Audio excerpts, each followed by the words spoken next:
What if there's a single number woven through the entire Bible, from Genesis to Revelation, appearing at every turning point, every miracle, every death, every resurrection, every covenant, and almost no one has been taught to see it? In the next few minutes, I'm going to show you something that will permanently change how you read Scripture. If you leave now, you will miss the moment that makes the number 3 feel less like coincidence and more like a signature. God's signature, hidden in plain sight, pressed into the very fabric of everything He has ever done. Stay with me. Numbers in the Bible are never accidental.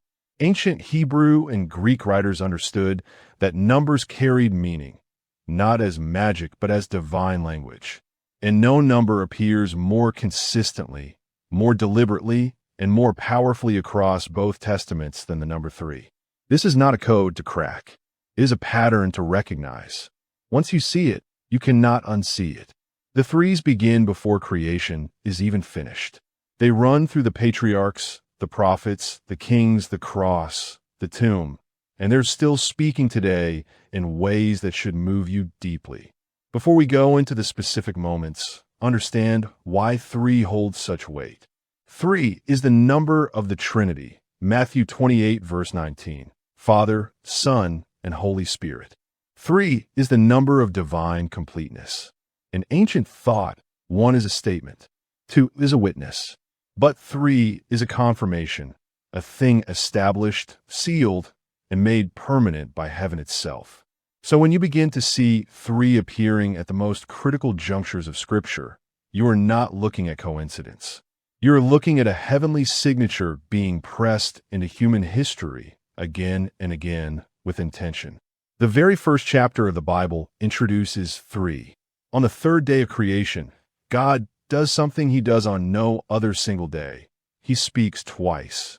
Genesis 1 verses 9 to 13. He separates water from land on the 3rd day, and then commands the earth to produce vegetation, also on the 3rd day. 2 divine declarations in one day. No other day of creation receives a double word from God. The 3rd day was marked differently from the beginning. Dry ground appearing from water. Life rising from what appeared to be nothing. Sound familiar? Then comes Noah. After the flood, God establishes a new world through 3 sons, Shem, Ham, and Japheth. Genesis 9 verses 18 to 19. And from these 3 sons, the entire earth is repopulated. The whole story of humanity's rebirth after judgment rests on 3. Then Abraham, the father of faith, receives his defining visitation from God when 3 visitors appear at the entrance of his tent in the heat of the day.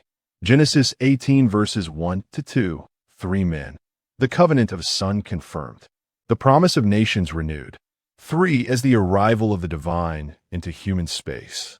Consider the 3 patriarchs through whom God chose to define Himself forever. Not 1 patriarch, not 2, exactly 3. God calls Himself the God of Abraham, the God of Isaac, and the God of Jacob. Exodus 3 verse 6. 3 names, 1 identity, repeated throughout all of Scripture as the foundation of the covenant relationship.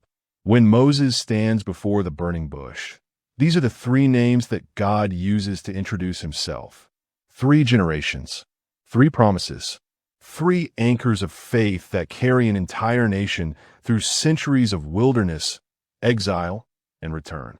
Moses goes up the mountain 3 times to meet with God.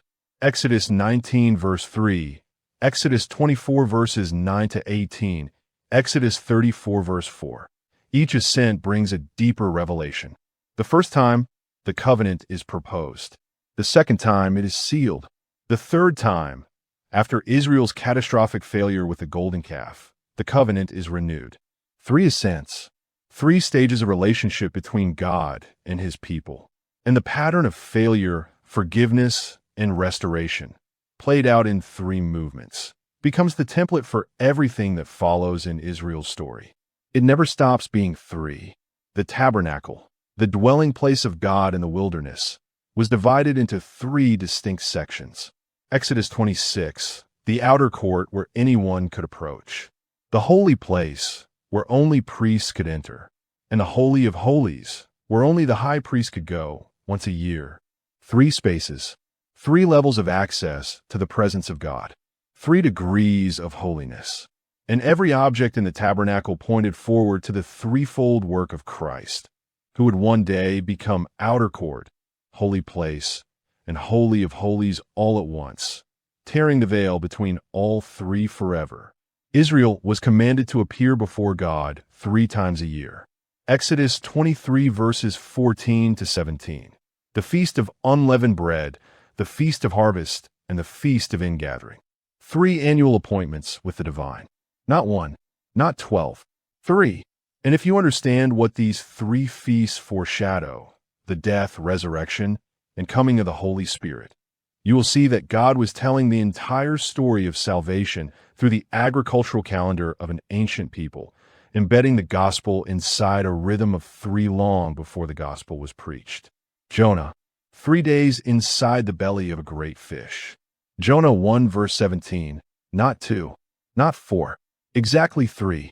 And Jesus himself uses this as the singular sign he will offer to a generation that demands proof of his identity.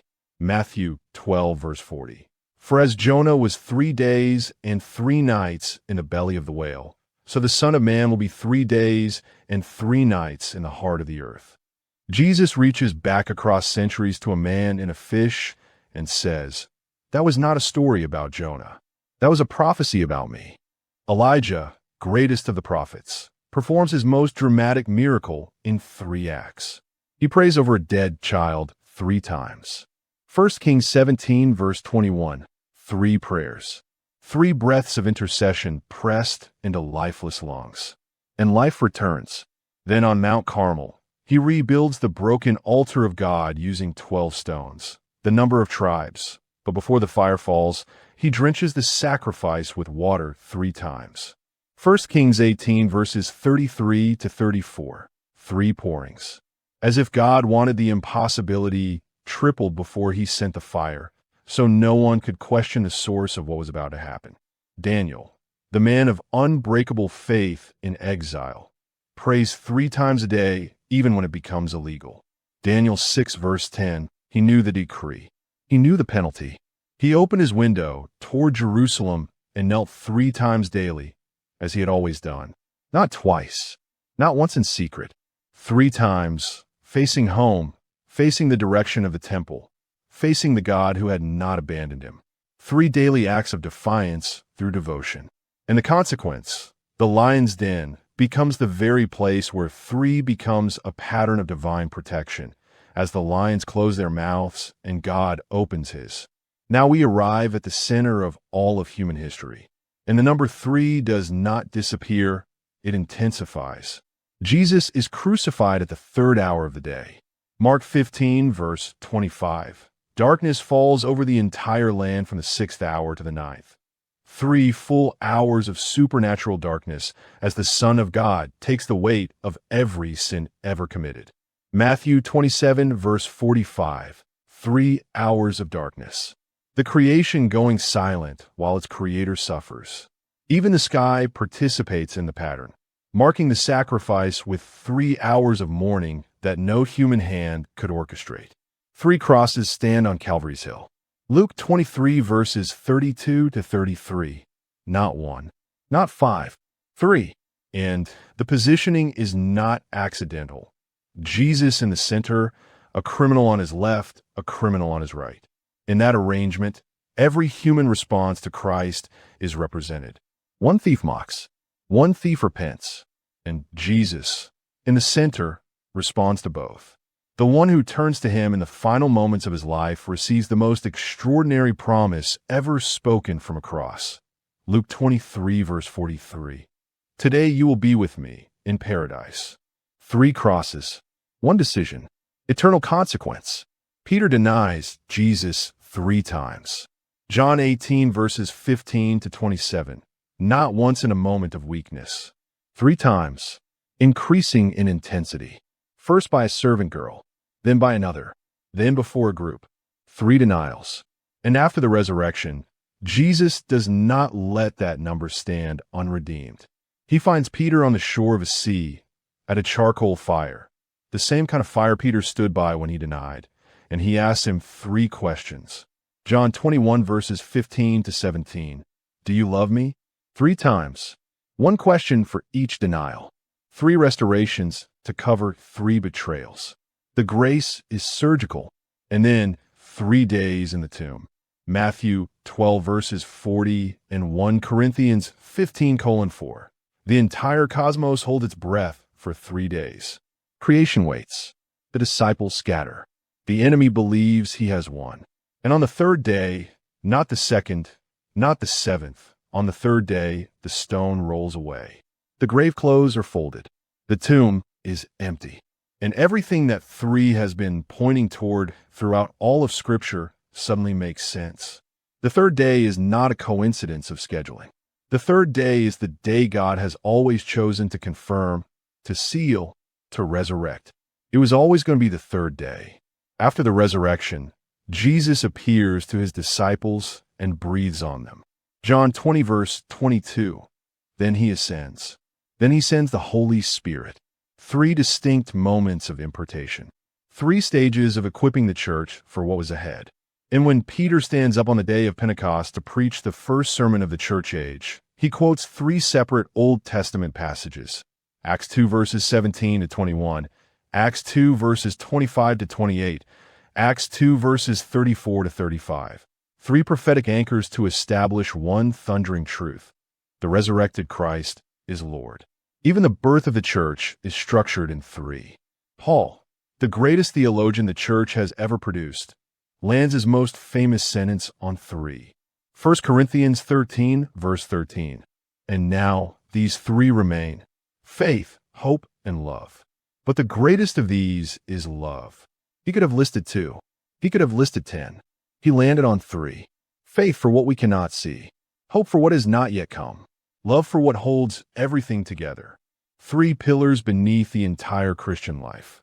And then he singles out the greatest, because even within the pattern of 3, there's always a deepening, always a 3rd thing that carries the most weight. John, the beloved disciple, writes from the island of Patmos and structures the entire book of Revelation in 3s. 3 series of 7 judgments, 3 woes, 3 angels with 3 messages. Revelation 8 verse 13, Revelation 14 verses 6 to 12.